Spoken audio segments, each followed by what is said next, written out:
चलो काहीच आम्ही निघले गाव. तर विशाखा आईशी बोलत होती व्हिडिओ कॉलवरती.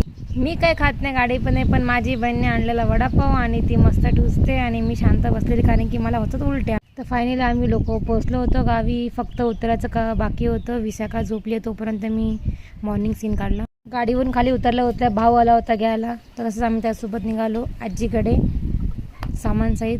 फायनली मोकळा श्वास भेटला. मास्क काढला होता मी, इतक्या वेळ मास्क काढला नव्हता.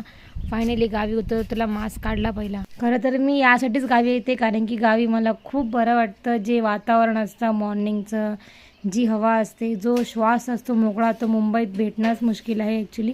आजीवर गेल्या हा आमचा कुक्कू पहिला आम्हाला भेटायला येतो, मग आम्ही आजीला भेटतो.